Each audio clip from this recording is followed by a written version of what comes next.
Dicho por Pier Paolo Pasolini: el cine, como lengua escrita de la realidad, tiene probablemente la misma importancia revolucionaria que ha tenido la invención de la escritura.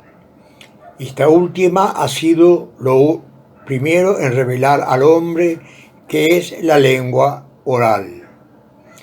Los mismos procedimientos revolucionarios que han puesto la lengua escrita respecto a la lengua hablada conllevará al cine respecto a la realidad. Es decir, que el cine será un lenguaje donde las imágenes en movimiento formarán un abecedario de comunicación y esta comunicación se conformará en géneros. Esto, a mi modo de opinar, se concretó en el país en la década del 40. Un cine que se caracterizó por la ausencia de tiempo, reemplazando al que estaba sostenido en la imitación de modelos o arquetipos acompañados por gestos paradigmáticos que se reiteraban casi incansablemente. De esa época encontré como objeto de mi investigación un film argentino, Camino del Infierno, estrenado en 1946 con dirección de Luis Zaslavsky y como partícipe de dirección Daniel Tiner, y que según consta en los créditos estuvo a cargo de los encuadres y como director de fotografía Antonio Melayo. La suma de estos dos últimos anticipa resultados valuables a la gestación de un cine industrial. El cine de Tiner era no solo un entretenimiento popular, sino que en sus producciones se conjugan una técnica depurada que necesitaba un sobresaliente manejo de lo fotográfico, situación que los vincula a un cambiante y excelente fotógrafo como fue el caso de Antonio Melayo. En consecuencia, se puede afirmar con este film se constituye uno de los puntos de partida del melodrama policial que comenzó a recorrer en un camino en que los directores quedaron atrapados por las posibilidades del género, de tanta atracción por la influencia del cine francés, vínculo de Tiner, con aportes especialmente del melodrama con ribetes psicológicos.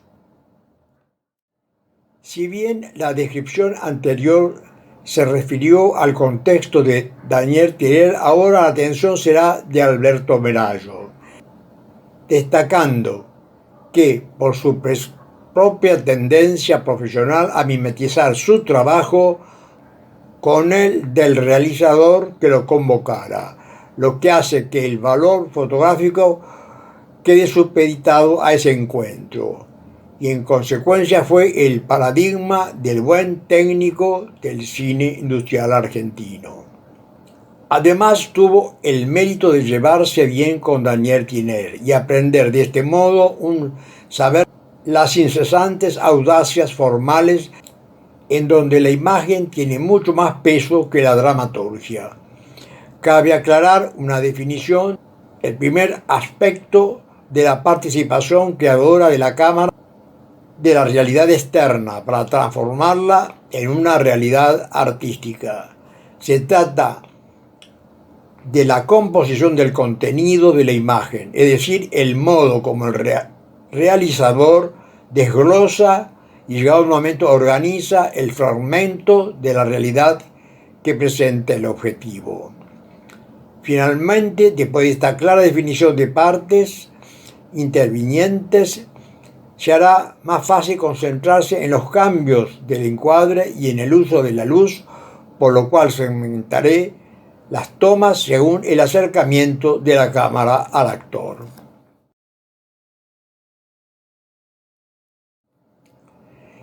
He leído un reportaje a Melayo la pregunta de si tenía predilección por alguna toma en especial, y la respuesta del mismo fue: mi especialidad fueron siempre las caras.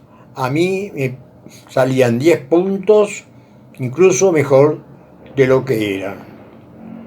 De este modo empezaremos por analizar la importancia de los primeros planos en el cine argentino blanco-negro, en donde la fotografía se estructuró con formas profundas, ocupando toda la gama de grises, cuyo conflicto y objetivo fue modificar las luces del plano de proyección para lograr una cierta profundidad de campo.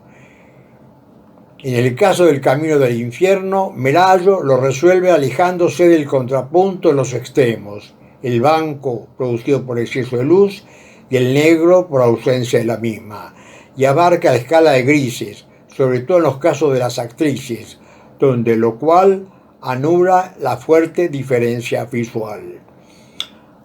Cuando necesita pincelar, la iluminación superpone sombras como si proveniesen del decorado, y en este acercamiento Merayo nos muestra distintas situaciones según la puesta del encuadre, de una posición fija tanto de la cámara como del actuante, o para operar de una forma más compleja como el final de un traveling. Con este encuadre se llega a uno de los extremos del lenguaje visual, que los objetos crecen hasta alcanzar proporciones excesivas, donde se muestran los detalles propios de un close-up. Y cito la escena cuando el personaje avanza desde muy lejos hacia la cámara, hasta quedar en primerísimo plano, y Merayo pone luz sobre esa mirada. Como forma de industrialización, esta filmación fue hecha y construida en el Estudio San Miguel, por lo cual Merayo utilizaron esta circunstancia para urdir una narrativa visual donde la cámara, que se aleja del primer plano, tiene más posibilidades de cambio en el encuadre, utilizando los equipos que facilitaron novedades en la forma de filmación. Este recurso introduce al espectador en una situación donde se desarrolla el relato y le ofrece una vista pormenorizada del mismo. Los objetos son vistos en detalles y las pantallas de iluminación actúan realmente como reflectores que direccionan la luz. Habrá que advertir que la composición se complejiza y se observan signos de luz o pinceladas que equilibran la composición del cuadro. Hay determinadas tomas donde se exploran la silueta de las figuras, agregando fuentes de luz contrapuestas para acentuar un detalle en el perfil a contraluz. En otros casos, el director de fotografía enfrenta a los actores sobre el eje óptico de la cámara, dejando a unos en primer plano y a otros en el plano general. No se debería hablar de plano, pero lo hacemos en lenguaje coloquial y por razones prácticas como sinónimo de encuadre, pero no hay preeminencia de uno sobre otro porque todos participan del mismo espacio cinematográfico, y muchas veces la luz resulta monocorde como consecuencia de que la atención está en el movimiento de los actores. Habrá que destacar que en la década del 40 ya era conocida e instalada la técnica del film Ciudadano Kane. Con esta cita quiero hacer notar la importancia de cerrar el espacio fílmico para utilizar otro modo de expresión. Además de las posiciones de picado, contrapicado o las variaciones en la altura de la cámara, hay que sumarle una posición casi geométrica en el uso del encuentro de los paneles de fondo, que actualizan el vértice del diedro, que se forma con el plano del cielo raso. En toda composición plana, ese vértice es un encuentro en que se centra el punto de atracción. Esta aseveración se verifica como contraposición de una toma frontal. Naturalmente que el contexto del espacio filmado es similar a la percepción de un espacio real, al que estamos expuestos todos los observadores, pero Merayo vuelve al cine ilusorio incorporando proyecciones lineales de sombras, tanto de actores en movimiento o detalles provenientes de lo escenográfico.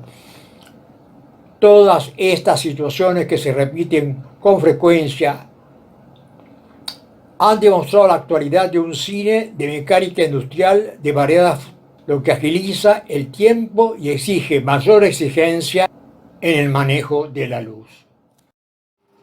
En el plano general, el sujeto queda diluido en el contexto y tiene un valor descriptivo y puede adquirir un valor dramático cuando se pretende destacar la soledad frente al espacio cinematográfico.